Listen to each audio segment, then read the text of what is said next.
I am not healthy because my dad say you are not healthy.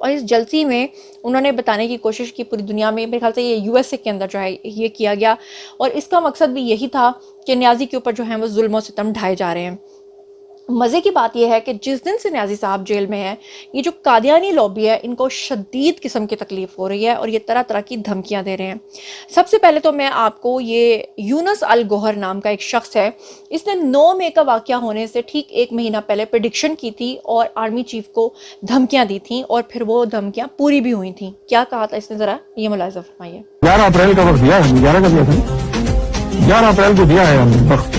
اگر 11 April سے پہلے کچھ نہیں ہوا نا تو ہم اس بندے کو جس کا نام عاصم منیر ہے، اللہ کی عزت کی قسم ایسا الٹا لٹکائیں گے نا کہ پاکستان کی تاریخ میں ایسا عذاب کسی پر نہیں آیا ہو۔ کان کھول کر کے سن لو، تمہیں معلوم نہیں ہے کون بول رہا۔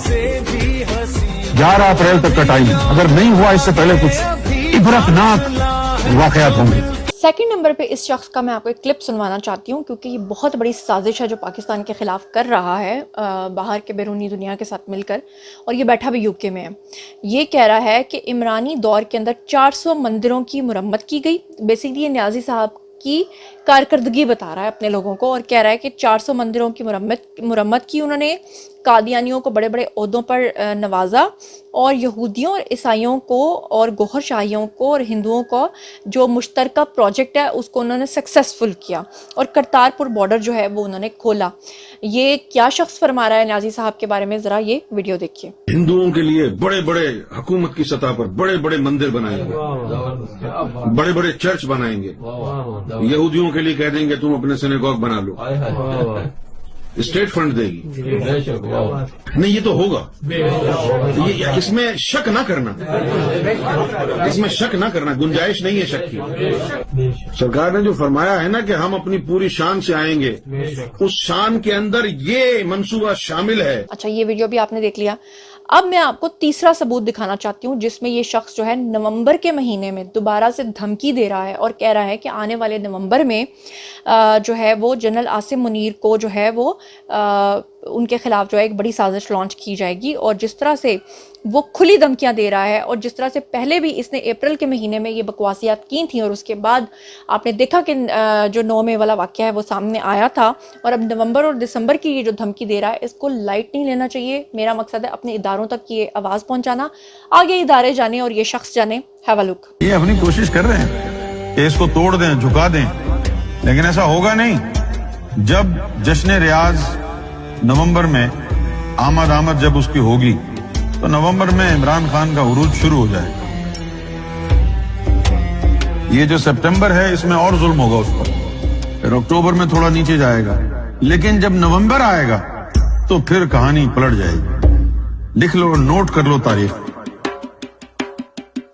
میں نومبر میں پوچھوں گا تم۔ اچھا جی، آپ نے یہ ویڈیو بھی دیکھا۔ اس کے بعد میں ذرا آپ کو اس شخص کا ایک ویڈیو دکھانا چاہتی ہوں کہ باہر کے ملکوں میں یہ جو پروٹیسٹ ہوتے ہیں اس میں یہ جو گیز ہیں یہ کیوں نیازی صاحب کو اتنا سپورٹ کرتے ہیں، میری سمجھ سے باہر ہے۔ ویسے سپورٹ تو کوئی بھی کر سکتا ہے، خواجہ سرا بھی کر سکتے ہیں، ٹرانسجینڈرز بھی کر سکتے ہیں، لیکن یہ ایک شخص ہے جو کہ جس طرح سے پرپوز کر رہا ہے نیازی صاحب کو، کر کے واضح نکال رہا ہے، اللہ معاف کرے، گھن آتی ہے مجھے اس طرح کے لوگوں سے کہ کس طرح کے فالوورز بنائے ہیں نیازی صاحب نے اپنے۔ ذرا یہ سنیے کیا کہہ رہا ہے۔ Imran Khan I love you so much. Imran Khan میں آپ سے شادی کرنا چاہتا ہوں۔ عمران خان پلیز مجھ سے اپنی خود شادی کر لیں میرے ساتھ۔ Imran Khan I love you, میں بہت پیار کرتا ہوں، کرکٹ سے لے کے پولیٹیشن تک میں آپ کے پیچھے بھاگتا ہوں۔ Imran Khan I love you so much. Imran Khan I love you. اچھا جی، اس کے بعد یوتھیوں نے آج کل ان کے پاس پروپیگنڈا کرنے کو کچھ ہے نہیں، حافظ صاحب کا ڈنڈا بڑا تیزی سے چل رہا ہے، تو انہوں نے ایک نیا پروپیگنڈا کیا۔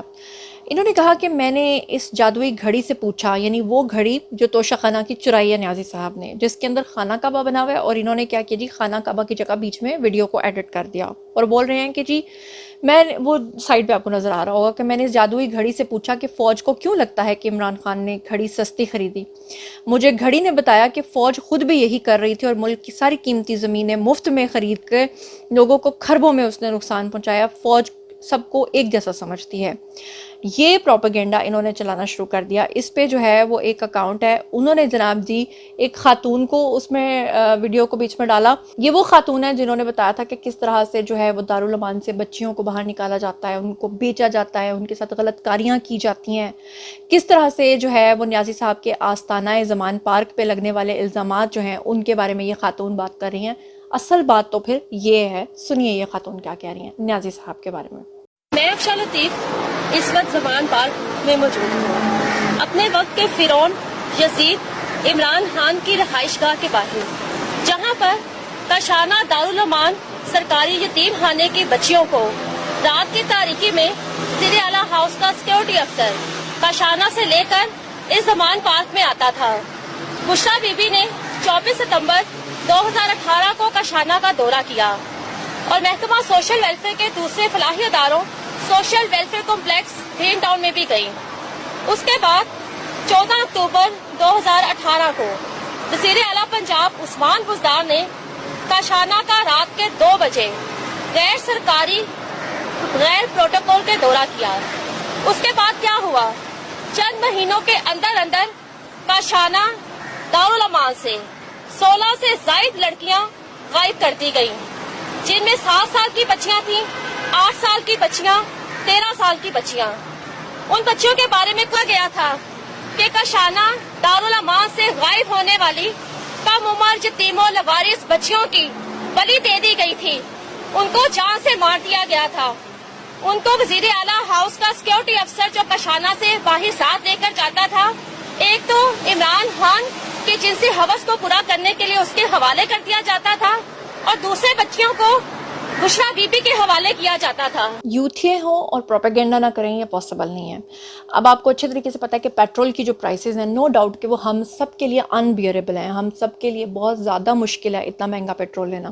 یہ بیان جو آپ کو نظر آ رہا ہے یہ شوکت ترین صاحب کا ہے, جو کہ پی ٹی آئی حکومت کے دور کا ہے, 12 مارچ 2022 کا, جس میں وہ کہہ رہے ہیں کہ پیٹرول کی فی لیٹر قیمت 240 روپے ان کے اپنے ہی دور میں ہو چکی تھی. یہ خود مان رہے ہیں, لیکن اس کے بعد انہوں نے کیا کیا کہ جب ان کی حکومت گئی تو 240 روپے سے اس کو کم کر کے انہوں نے اگلی حکومت کو گندا کرنے کے لیے اس کی پرائس کو کم کیا, تاکہ جب اگلی حکومت آئے گی تو وہ 240 پہ نہیں بلکہ 300 تک یا 300 سے بھی اوپر جب جائے گی پیٹرول کو بڑھائے گی.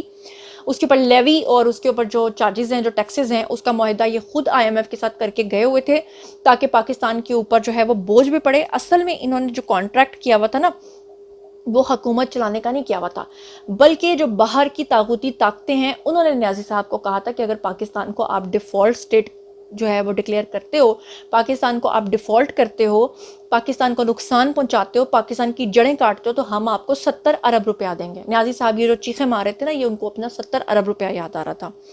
اچھا, اب اس کے بعد جو ہے کچھ ایسے سوالات ہیں جو میں آپ کے سامنے رکھنا چاہتی ہوں, لیکن ایک اور بہت بڑا پروپیگنڈا, یعنی ایک ختم ہوتا ہے دوسرا شروع ہو جاتا ہے, دوسرا ختم ہوتا ہے تیسرا شروع ہو جاتا ہے. اب کی بار یہ جو یوتھیے ہیں انہوں نے کہا کہ ہم تو پروپیگنڈا کر رہے ہیں اور ہر بار ہم جھوٹے ثابت ہو رہے ہیں, تو انہوں نے جناب کیا کہ انہوں نے ایک امریکی ویب سائٹ ہے, انہوں نے اس کا حوالہ دے کے نیا پروپیگنڈا کیا. اس ویب سائٹ کا نام ہے جی انٹرسیپٹ. انہوں نے کہا کہ جو ویب سائٹ ہے اس کا ایک دعویٰ ہے کہ امریکہ نے پاکستان کو اسلحے کی خفیہ فروخت پر آئی ایم ایف کے ساتھ معاہدے کے لیے مدد کی, اور اس میں کہا کہ اس کی تصدیق جو ہے پاکستانی اور امریکی حکومت کے سرکاری دستاویزات سے بھی ہوتی ہے. یعنی اس ویب سائٹ کے اندر انہوں نے یہ دعویٰ کیا. اس رپورٹ کے اندر یہ بھی کہا گیا کہ اسلحے کی فروخت یوکرین کی فوج کے لیے کی گئی تھی, یعنی کہ پاکستان جو ہے اس نے امریکہ کے ساتھ مل کر یوکرین کی مدد کی ہے, ان کو اسلحہ فروخت کیا ہے, اور یہ اقدام جو ہے امریکی دباؤ کی وجہ سے کیا گیا تھا, جس کی وجہ سے پاکستان کو جو ہے وہ پیسہ ملا ہے. یعنی کہ آئی ایم ایف نے مدد کی ہے امریکہ کے کہنے پہ پاکستان کی. اب جب پتہ چلا کہ یہ امریکی رپورٹ واقعی آئی ہے یا انٹرسیپٹ کو چلا کون رہا ہے, تو پتہ چلا کہ اس کے پیچھے بیٹھ کر جو ویب سائٹ چلانے والے لوگ ہیں وہ خود یوتھیے تھے. اور مزے کی بات یہ ہے کہ ترجمان دفتر خارجہ ممتاز زہرا بلوچ جو ہیں, انہوں نے بھی امریکی ویب سائٹ کی جو خبر ہے اس کو مسترد کر دیا ہے, اور انہوں نے کہا ہے, دعویٰ کیا ہے کہ پاکستان نے عالمی مالیاتی ادارہ یعنی کہ آئی ایم ایف سے معاہدے کے لیے یوکرین کو اسلحہ کوئی اس طرح کی خبر جو ہے وہ ایسی نہیں ہے، نہ ہی ہم نے اس طرح کی کوئی چیز فروخت کی ہے. لیکن بات یہ ہے کہ یوتھیے جو ہیں ماشاءاللہ وہ اتنے ٹرینڈ ہیں، اتنے اسکلفل ہیں کہ وہ کمال قسم کا پروپیگنڈا جو ہے وہ کرتے ہیں. اچھا، اب میں آپ کے سامنے اسکرین کے اوپر آپ کو ایک اسکرین شاٹ دکھا رہی ہوں جس کے اوپر لکھا ہے جمائما's father was Jew، یعنی کہ جمائمہ کے جو والد ہیں وہ یہودی ہیں. آپ کو یاد ہوگا کہ کچھ دن پہلے نیازی صاحب کا ایک انٹرویو بھی آیا تھا جس میں ایک اینکر پرسن نے پوچھا کہ جمائمہ جو ہے وہ یہودی تھیں اور آپ نے ایک یہودی سے شادی کی، تو انہوں نے کہا نہیں جی یہ جھوٹی بات ہے، میری بیوی کوئی یہودی نہیں ہے، اس کا باپ کوئی یہودی نہیں ہے، اور میری بیوی جو ہے وہ تو کرسچن ہے. کیونکہ وہ یہ بتانا چاہ رہے تھے، وہ جھوٹ بول رہے تھے. تو آپ اسے گوگل پہ جائیے، سرچ کیجئے. یہ جو اسکرین شاٹ اس وقت اسکرین کے اوپر آپ دیکھ سکتے ہیں، آپ گوگل کے اوپر بھی دیکھ سکتے ہیں، جہاں پہ صاف طور پہ لکھا ہوا ہے کہ جو جمائمہ کے والد ہیں وہ 1933 کے اندر پیدا ہوئے تھے اور جوئش فیملی میں پیدا ہوئے تھے اور پیرس میں پیدا ہوئے تھے. تو یہ آپ کے سامنے آ جائے گا، پورا چچٹھا ان کا سامنے آ جائے گا، ان کا پورا شجرہ نسب سامنے آ جائے گا. اچھا، پھر اس کے بعد آپ دیکھیں کہ آپ کو اسکرین کے اوپر نظر آ رہا ہوگا کہ Zac Goldsmith confess that he is a Jewish، یعنی کہ جو نیازی صاحب کا سالہ ہے زیک گولڈ اسمتھ، یہ کون شخص ہے؟ یہ وہ شخص ہے جس کے لیے کیمپین چلائی تھی نیازی صاحب نے. یہ وہ شخص ہے جس کے بارے میں نیازی صاحب کہتے ہیں کہ میرے کہنے پر یہ سیاست میں آیا تھا، اور یہ وہ شخص ہے جو پاکستان کو ختم کرنا چاہتا ہے. میرے منہ میں خاک. یہ وہ شخص ہے جو یہودیوں کے لیے کام کرنا چاہتا ہے اور مسلمانوں کے شدید خلاف ہے. تو نیازی صاحب نے مسلمان سیاستدان کو چھوڑ کر زیک گولڈ اسمتھ کے لیے جو ہے وہ کیمپینز چلائیں. اچھا، یہ بھی ثبوت آپ کے سامنے اسکرین پہ آپ کو نظر آ رہا ہے. اس کے بعد جناب علی میں آپ کے سامنے رکھنا چاہتی ہوں ایک اور اسکرین شاٹ جس کے نیچے آپ دیکھ رہے ہیں کہ اس کے اوپر صاف طور پہ لکھا ہوا ہے Jemima is not anti cement. سمیٹزم کیا ہوتا ہے؟ سمیٹزم، آئی تھنک میں یہ صحیح ورڈ بول رہی ہوں. اچھا، اب اگر آپ اینٹی سمیٹزم یا سمیٹزم کو اگر آپ انٹرنیٹ کے اوپر سرچ کریں گے تو اس کا مطلب کیا ہے؟ یہودیت پرستی. یعنی کہ جمائمہ خود کہہ رہی ہیں کہ میں اینٹی سمیٹزم نہیں ہوں، یعنی کہ میں یہودیت کو پسند کرتی ہوں، میں اس کے اینٹی نہیں ہوں. یعنی کہ یہاں سے آپ کو پتہ چل گیا کہ جمائمہ خود کنفیشن کر رہی ہیں کہ وہ یہودیت کو پسند کرتی ہیں. تو اب میں آپ کو جو ہے نا نیازی صاحب کا ایک ہینڈ سائن دکھا رہی ہوں. یہ ہینڈ سائن کون لوگ بناتے ہیں؟ جو لوگ نعوذ باللہ اللہ کے اوپر یقین نہیں رکھتے، وہ ڈیول ہارنز کو مانتے ہیں. یعنی کہ یہ جو ہارنز ہیں، یہ جو دو سینگ ہیں، یہ ایک بکرے کی شکل ہوتی ہے، یہ ہے ڈیول کی شکل. یہ ہے یعنی کہ جو دجال کو پسند کرتے ہیں لوگ، ان کو لگتا ہے کہ جو دجال کی یا شیطان کی شکل ہے وہ ایک بکرے کی شکل ہے. تو جو بکرے کی شکل کا جو سائن بناتے ہیں نا، بیسکلی وہ آپس میں خفیہ کوڈز کے تھرو بات کرتے ہیں. میں آپ کو یہاں پہ کچھ اسکرین شاٹ پہ کچھ مشہور شخصیات کی تصویریں دکھا رہی ہوں جس میں آپ کو یہ 5 شخصیات نظر آ رہی ہیں اور سب نے ایک جیسا ہینڈ سائن بنایا. کیا آپ کو محض یہ ایک اتفاق لگتا ہے؟ اچھا، پھر اس کے بعد جناب میں آپ کے سامنے رکھنے جا رہی ہوں یہ عمران خان کا جو شوکت خانم کا سائن ہے، جس میں ایک جو مون ہے، مون ایک اوپر کو جا رہا ہے، ایک نیچے کو جا رہا ہے. یہ بیسکلی کیوں ہے؟ اس کے سائڈ پہ اگر آپ دیکھیں تو یہ وہی بکرا، یہ وہی ڈیول ہے جس کو یہ لوگ مانتے ہیں. اور یہ ڈیول کی جب بھی تصویر آتی ہے، جب اس کی ورشپ کرتے ہیں، جب اس کو مانا جاتا ہے، اس کو پوجتے ہیں، تو اس کا ایک ہاتھ نیچے کی طرف ہوتا ہے، ایک ہاتھ اوپر کی طرف ہوتا ہے. تو جب کوئی سائن نیچے اور اوپر کی طرف بنایا جاتا ہے تو وہ بیسکلی اس بکرے کا خفیہ کوڈ ہے جس کو اس طرح سے یہ لوگ ڈرا کر کے دکھاتے ہیں. کیا یہ بھی محض ایک اتفاق ہے؟ اور پھر جب آپ کو یاد ہوگا کہ انڈیا کے اندر ایک اینکر پرسن نے وہ آپ کی عدالت میں پوچھا تھا نیازی صاحب سے کہ آپ کو شوکت خانم کھول کر ہی اس مقصد کے لیے دیا گیا تھا کہ انسانوں کے اوپر جو ہے وہ تجربات کیے جائیں، تو انہوں نے کہا تھا مجھ سے یہ سوال نہ پوچھیں. یعنی کہ پھر کن لوگوں نے ان کو اسپانسر کیا تھا، کن لوگوں نے شوکت خانم کے اوپر پیسہ لگایا تھا، یہ میرا آپ سے سوال ہے. اچھا، پھر اس کے بعد یہاں پر میں آپ کے سامنے یہ رکھنا چاہتی ہوں کہ جس نے کبھی نیازی صاحب کے بارے میں اور ان کے شجرہ نسب کے بارے میں یا ان کی حقیقت کے بارے میں آپ لوگوں کو بتانے کی کوشش کی ہے، وہ دنیا میں نہیں رہا، اللہ معاف کرے. آپ کے سامنے ڈاکٹر اسرار احمد ہیں، ان کے ساتھ کیا ہوا؟ ان کو قتل کیا گیا. اور پھر اس کے بعد جو ہے آپ کے سامنے ہے کہ حکیم سعید ہیں، ان کے ساتھ کیا ہوا؟ انہوں نے تو کتاب لکھی تھی نا جاپان کہانی، اور جاپان کہانی کے اندر انہوں نے نیازی صاحب کا پورا، جب ان کو لانچ کیا گیا تھا تو پورا انہوں نے منصوبہ ہی فاش کر دیا تھا، ان کو بھی جو ہے وہ شہید کر دیا گیا تھا. پھر مولانا سمیع الحق، ان کو بھی شہید کیا گیا تھا. پھر اس کے بعد آپ دیکھیں کہ یہ جو قندیل بلوچ ہیں, انہوں نے پنکی آنٹی کے بارے میں اور سب کے بارے میں پہلے سے بتا دیا تھا, پھر ان کو بھی قتل کروا دیا گیا تھا. تو یہ تمام شخصیات آپ کے سامنے ہیں اور فیصلہ آپ نے خود کرنا ہے. اور تمام ویڈیو ثبوت کے ساتھ میں نے آپ کے ساتھ بات کی ہے, میں نے کوئی ایسے خود سے تو بات کی نہیں ہے. یہ تمام سوالات میرے ہیں. اگر کوئی سیٹسفیکٹری آنسر آپ کو ملتا ہے تو میں تو آپ کو صرف اتنا کہوں گی کہ اپنے ایمان کو بچائیے. اللہ تعالیٰ سے یہ دعا نہ کیجئے کہ میں فلاں بندے کو سپورٹ کرتا ہوں, یہ دعا کیجئے کہ یا اللہ پاک ہمیں راہ راست پہ رکھنا, ہمیں صحیح بندے کو فالو کرنے کی توفیق عطا فرمانا اور ہمیں ہدایت کے راستے پہ رکھنا.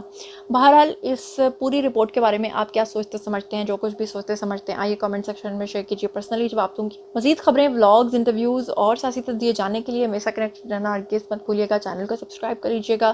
اپنا بہت خیال رکھیے گا. اللہ نگہبان.